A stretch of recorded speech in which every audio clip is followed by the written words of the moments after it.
Hello everybody, welcome to another video. So today we're going to be having a look at the GPR Tech titanium bash guard for the Voge DS800X Rally. So full disclosure, I've been given this by GPR Tech to test and make content on. So I've not paid for this product, but I'll still give it an honest review and let you know what I think. So what you get in this big box is the sump guard bash guard itself, the instructions and the mounting hardware. So you can see there it's titanium and titanium welds with the GPR Tech logo in the front, and then that's just looking inside. So that's just bare titanium, but it won't rust, so there's no worries there. It will show fingerprints and things, but we can always give that a clean with some WD-40 or something, but there's no point doing that until after we've finished handling it and got it on the bike. Okay, so we're out here now with the original, so we'll start finding all the fixings that hold this on and getting those removed. So there's one there in the front and 4 underneath, and you could already see there where I've bashed one and bent one.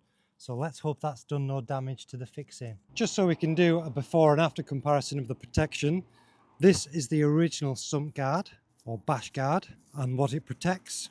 And there has been some comments online regarding these holes there and the coolant bottle, where some people have been making infills for them. We can also see where the original one ends at the back and see that there is no protection there for the shock linkage at the bottom. So to move the original, you'll need a T30 bit and then just remove all 5 that we just pointed out earlier. And you can also see that the original has some rubber inserts. Hello!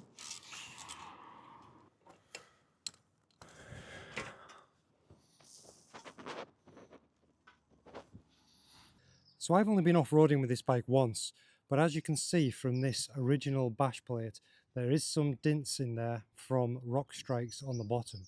Now what's concerning me the most was this fitting here that didn't seem to be fully lined up.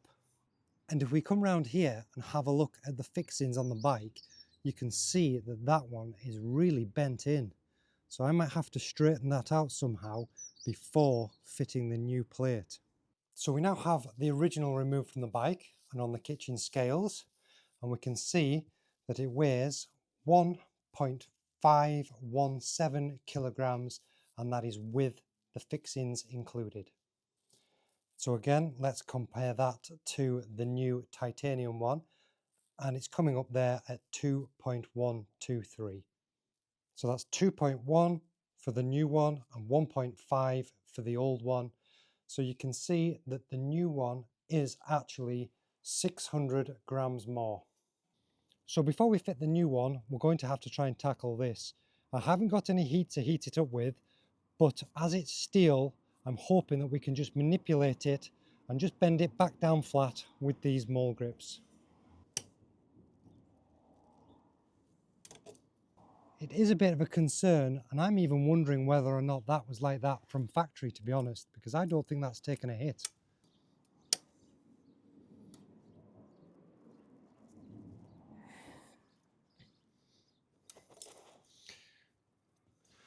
Right, we've managed to manipulate that down. I'm not convinced by the way that that nut is welded in there that we've done that. But either way, we'll try and get this new one fitted and hope that we can get this one to fit. So just quickly looking at the instructions, it does seem like it uses the same 5 mounting points plus an additional 2 mounting points at the back. It has the bolts going through with a washer and then some spacers on the inside. I may get lucky because these holes here are elongated, they're like little slots, so that should give us some side-to-side movement and hopefully allow us to align that misshapen fixing on the other side. So with these spacers needing to go on the inside, it might be quite tricky to get all these lined up. So I'm going to try and get this one in first that I know might be a bit difficult, and then go from there.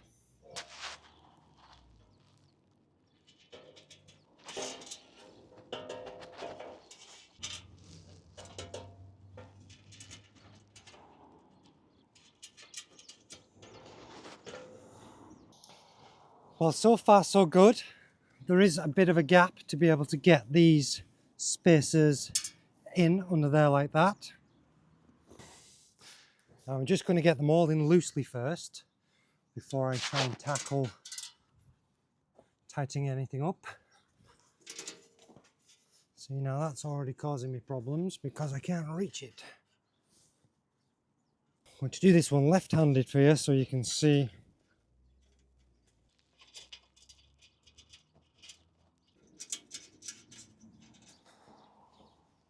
So that's all the original 5 fixings in, and we're just left with these extra 2 now, which is for the back end, because this one extends a lot further back towards the back of the bike.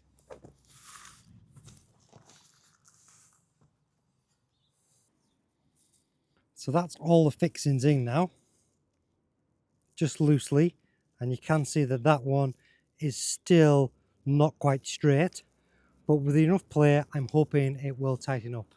And you can see now how the rear shock link is now protected by this bash guard. So to tighten up the new fixings, you'll need a 4mm Allen key. So I'm going to go around now and tighten all these up and then give them one final nip, and that's the job done. So this last fixing at the back is a little bit difficult to get at with the spring being in the way of my wrench. So I'm going to take it off his side stand and hope that that gives me better access. Now with that spring out the way, that's much better, and I can finally tighten this last bolt.